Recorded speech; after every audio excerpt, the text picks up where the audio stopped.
Hey everybody, welcome back to Shadow Sketch. I'm your host, I'm your art coach, and I've been really sick. Just my allergies have been killing me, so it's kind of been preventing me. I've been waiting for a point to do this so I don't sound like I'm drowning over here. But today what we're going to do is we're going to take I got this Sharpie marker here. Technically, I think these were marketed as highlighters, but they're not very good highlighters. I know it says creative marker on here, but I don't know. Some of them, they work really good, others don't. Why do I say that? Is because they tend to tear up the paper, I noticed. Like you deploy so much ink, it starts to actually rub the paper raw. Weird, right? Anyway, we're going to take a chance with them. Before we do, let's make sure that we've got our trusty page to go behind it so it doesn't bleed. I don't think it'll bleed, I'll be honest. These are pretty tame. But I picked a really mellow color, and what we're going to do is we're going to come in and we're going to try to build some things. Now, you know, back in the day, I remember they used to talk about right brain, left brain, and right brain, and your right brain is your creative side, and modern neuroscience is kind of debunking some of that. It's saying that our brain is much more integrated than they used to believe. You know, they're trying to say, oh, you're such a right-brained individual, but you can do all this. And you know, being in business, it's kind of like I don't know. There was these weird stereotypes about being a right-brained person versus a left-brained person, and the brain is a little bit more complex than that, you guys. I mean, they call that plasticity or neuroplasticity, I should say. But what I'm doing here today is I'm just coming up with it's a fun little thing where we're going to try to draw some stuff. It's just it's a nice little creative exercise to just kind of let your mind go. And we're just going to be super random, okay? I'm just going to do this right here because this is in our camera field, so to speak. I think you can see that okay. So usually most of the equipment that I use is pretty cheap, although I do spend some money on good pens from time to time. This is pretty much my weapon of choice. It's the Bic Crystal 1.6 millimeter. All that 1.6 millimeter means is the tip, the pen tip at the top, it's got a bigger ball on it, so it deploys more ink. I really love to use it because it makes these really bold lines. It's really great for writing.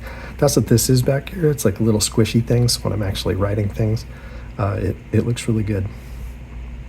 I enjoy writing by longhand when I'm writing my stories. But enough of that. We're gonna get in here and we're gonna try to find some faces or whatever we can see in here. Whatever might live under this. Just a really, really cool creative exercise. I went to a seminar this weekend. It was a psychology seminar, and I'm sure you're sitting at home going, oh boy, that sounds great. Well, it had an art component to it too. And naturally it was Jungian psychology, so it dealt with some shadow work. I mean, we're talking true shadow work. I'm talking from an art therapist who's basically talking to us about, you know, like showing how to use imagery and things like that to get at someone's psyche and kind of help them with stuff. So I was curious. And maybe in a little bit I'll show you what I worked on. Now, the reason why this is such a cool exercise is because as a person who draws a lot of faces myself, I tend to get into a rut when it comes to, well, how can I say this? You develop a certain style, you know, where there's certain angles and things that you're that your pen naturally adapts to. You naturally, like your go-tos, your default excuse me, your default setting, if you will. And when you do stuff like this, it forces you, those little doodles, it just kind of forces you to do something a little different. And these might not be the greatest works, but in terms of I don't want to insult Picasso by saying that they're kind of Picasso-like, but they are weird. They are different, you know? And we don't have to complete them. See, I don't see anything there, so I'm not afraid to move on from that. Maybe we'll revisit that later. Let's move to the next one. And we don't have to use the same thing over and over again. I'm going to put this pen away. I have a gel pen right here. This is a Walmart brand. I typically don't like using gel pens for my serious art because I don't trust the dry time on them. And what I mean is sometimes they get they develop weird globs in them.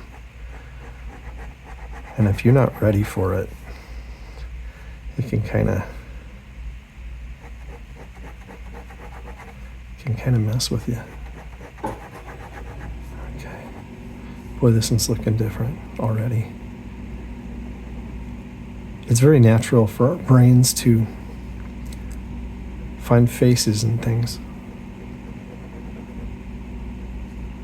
I think I read something about that where studies show that, and again, they used to call it a right brain exercise, but remember those ceiling tiles in your classroom when you were in high school or college? And if you stare up at them long enough, you can kind of make patterns, and your mind is going to naturally want to make faces out of them for some goofy reason. If you don't believe me, look it up. Don't ever trust what I say. Check your sources. So this is kind of fun. This is something that this idea came from a friend of mine. He used to ask his daughter for help with this. Like, hey, honey, I want you to go draw something on this page for Daddy, and I'm going to try to find a face in it. Well, that worked out pretty good until, some of his other artwork was sitting there at home, and she decided that she was going to add to it after he'd been working on it. Needless to say, he wasn't happy, but it was still really cute. It's a great story.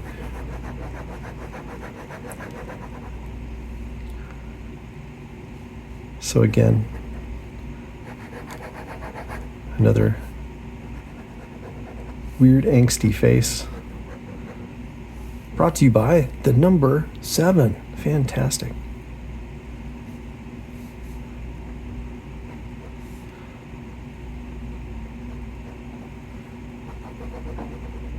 I'm probably best known in high school for whenever I would sign people's yearbooks, I would put in these little alien faces. I remember one year, I think it was my junior year, I'd done it all throughout junior high as well. And this guy goes, I signed my name, and he goes, okay, where's the alien head? Where's the drawing that comes with the signature? You're cheating me, I was just kind of like, oh yeah, hey, my bad. All right, so let's go to this one here. See what we got. I'm not really good with technology, but that's an area to work on. Oh, I'm working, this one's a Prismacolor Scholar. Again, it's not the super expensive Prismacolors. Some of those dual-ended markers can cost you about $4 a piece. These are the cheaper ones. Again, courtesy of my local Walmart. So I'm gonna let this one set for a minute.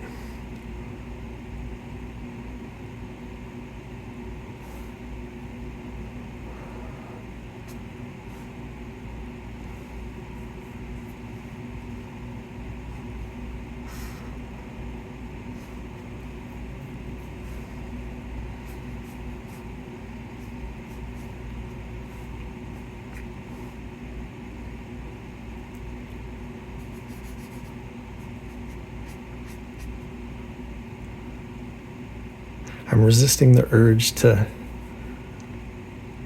those Easter Island heads? Yeah, those things, or I should say facsimiles thereof, end up in a lot of my art. I find those things fascinating. I think they're called moai, M-O-A-I. Those of y'all who are Polynesian, you can correct my, feel free to jump in and correct my pronunciation.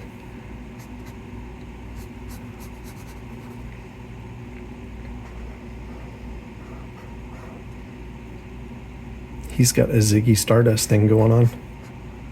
And the spiders from Mars. Oh, I don't want to sing because my voice is trashed. Again, I don't know what it is. There's certain things that spring has sprung in my part of the country already. I know people are dying in the cold, but where I live, it is unseasonably hot. So I don't even know what this is. That's the beauty of it, guys. I'm going to give him antennas. Yeah, all right. An homage to those old school TVs when I was a kid. It wasn't just a television, you guys. It was a piece of furniture. This thing was massive.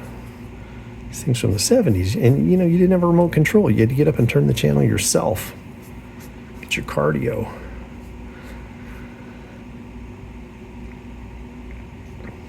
I'm getting this weird,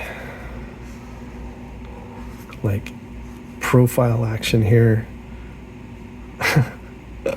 I'm just going to do it, okay? I'm just going to do it. Okay, it looks like to me, okay, this dude's holding a boombox on the other side of his head. Now, if you don't know what a boombox is, that's another vintage piece of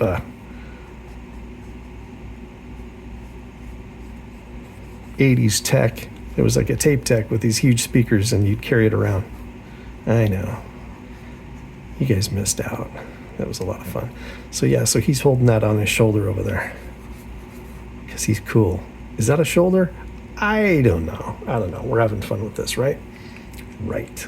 So, if you noticed on drawing number 1, there's quite a bit of, there's a little bit of hatching going on there. And I might do that on this other one down here.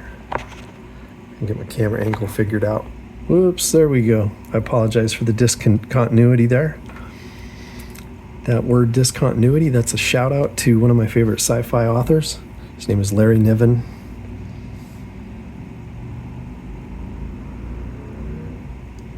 And when he used the word discontinuity, that's all he would put in this situation where the technology that they had to travel between planets was so great that, sometimes they would encounter something weird, would hit their ship or potentially causing a loss of life. So what they had was, they had this technology called stasis fields.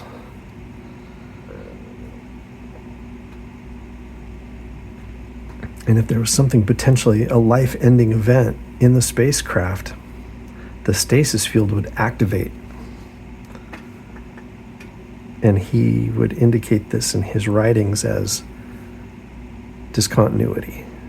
And that's all it would say in the sentence. And then there would be like a paragraph break.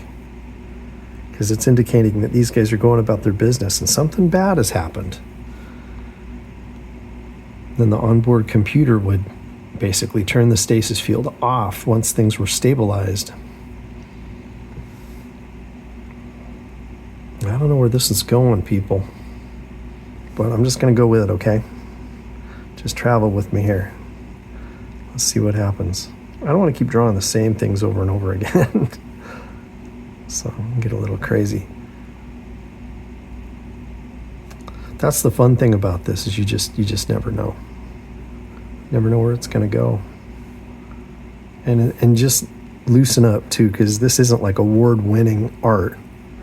This is for you to just relax. Well, anyway, getting back to those stasis fields.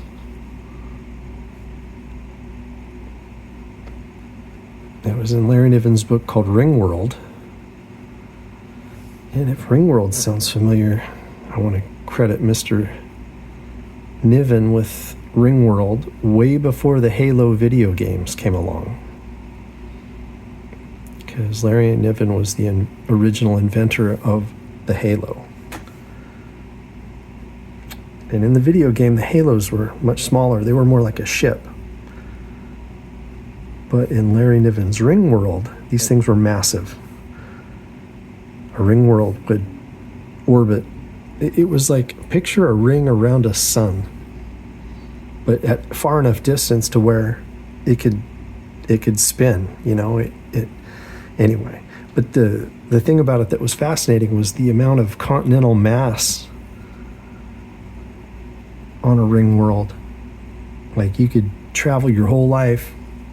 The surface, I guess, the surface of the ring world was so vast that, and it had continents and oceans and everything. That's what the technology had done. And not to spoil the books for you, but the people in the ring world didn't remember technology anymore.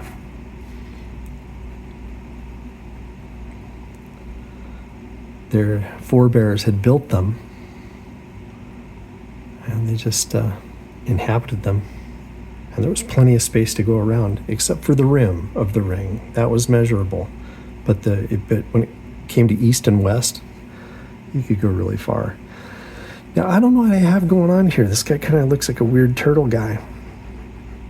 We're going to suss this out. We're going to figure this out. Looks like he's enjoying the sun. So we're going to doodle a little sun up here, okay? No. So, thanks for letting me rant about one of my favorite stories. Anyway, Ringworld by Larry Niven. Check it out. I enjoyed a lot of his writing over the years. Mr. Niven had some really great ideas. And his alien psychology, in my opinion, is some of the coolest. You guys, if you're into like aliens and sci-fi, his people, I mean, the way that Earth had developed, I guess.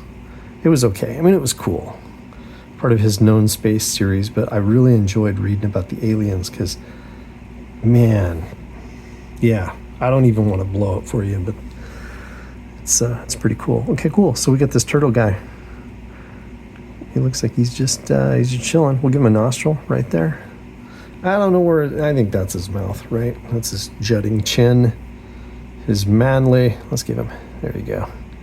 His Kirk Douglas chin there. If you don't know who Kirk Douglas is, look it up. I'm not going to shame you, movie shame you.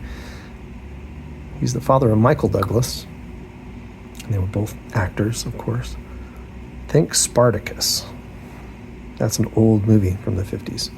So here's what we have. So this is kind of where it's at, guys. This is a lot of fun, right? So, and if you want to get really super artsy technical, you could be like, oh yeah, well, let's do some shadows. Oh. So what I came to notice, and again, I am applying very little pressure with this, just really light. If you'll notice, I want to see if I can get way in there. Let's take a look at this, okay? You guys can see that my line work on here is really, really fine. Okay, and this is barely on the page. Like, this is taking me a long time to master. Well, actually, no. I mean, to be honest, I just had a knack for shadow. Or shading, I should say. But okay, so that's what you would technically call hatching. Okay. Now, if we were to make it a little darker, make it a little bit more complicated, we would call it cross hatching. See, I want to apply the same pressure so it looks light enough, because if I don't, you guys are going to see a definite change in the depth of the color or the dark of it. Okay, so I'm going to get in here. So we're going to make the inside of his little ear thing up here. We're going to make that dark. Boom. We're just going to blacken that in, right? Okay, cool. Now, the light's going to be brighter up toward here, right? And then he's going to be more in shadow down here. So here we're going to cross hatch now. So you see, I was going this direction. Now I'm going to go this direction, and it's going to make a really interesting effect here, okay? It's going to look, see, it took it down a notch in terms of like the shadow. See? The shading, I should say. I keep saying shadow. It's like, come on, Brian, come on. Let's see here.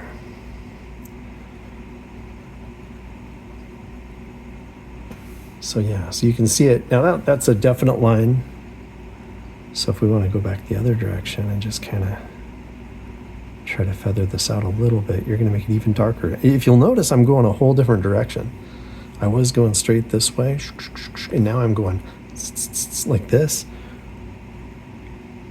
And again, this is still cross-hatching. But you can go a lot of different directions, and some cross-hatching is very like obvious. Like it's like lines like this with lines like this. And technically, oops, there we go. Technically that still counts. That counts as hatching, cross-hatching. And you might think, oh yeah, that looks terrible, but it's used a lot in illustration media. So let's zoom back out here. So there he is, enjoying the sun. He's got his little juice box over here. Why? Because I say he's got a juice box. Okay, that's right. There's his little hand.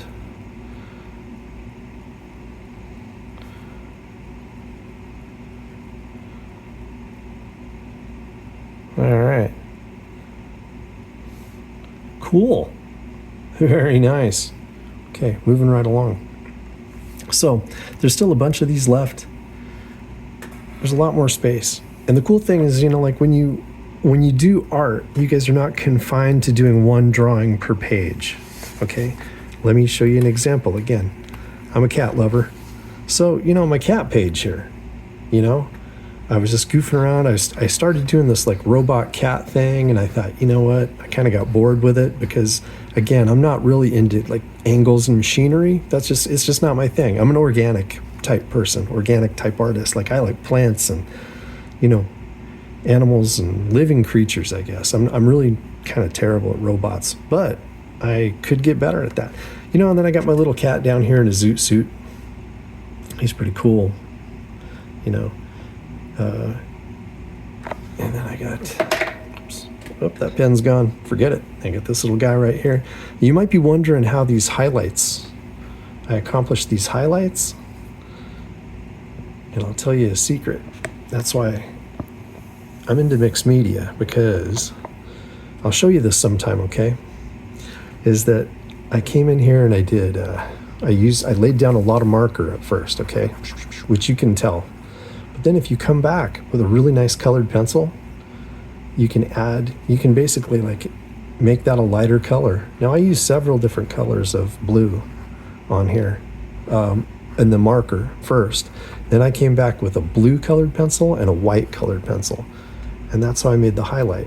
I did the same up here with this guy, So it is what it is. And then, if you're wondering how, how'd you do that? Again, it's colored pencil, you guys, and it's paint marker. A lot of these, I can show you guys some tricks. It's really cool. Like even down here on my little zoot suit cat. You're like, oh wow, how'd you get these lines in there so good? Well, guys, this is a paint marker. See the white? Yeah, I did leave a border, but I came back in with a white paint marker to kind of bold it out.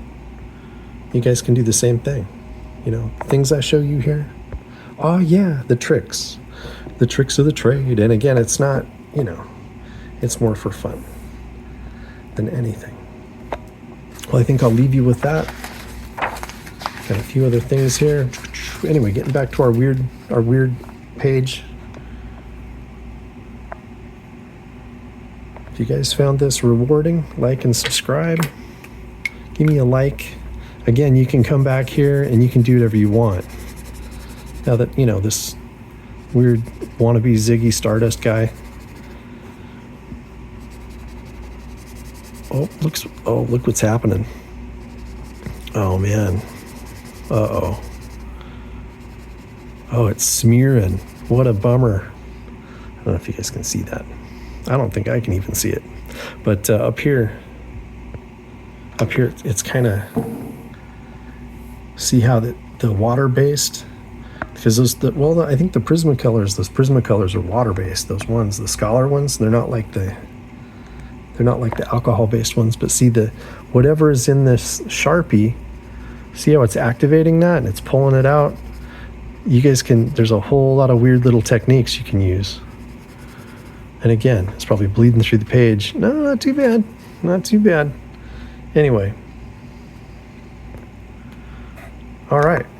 This has been Shadow Sketch. Thanks for joining me. Have a great night.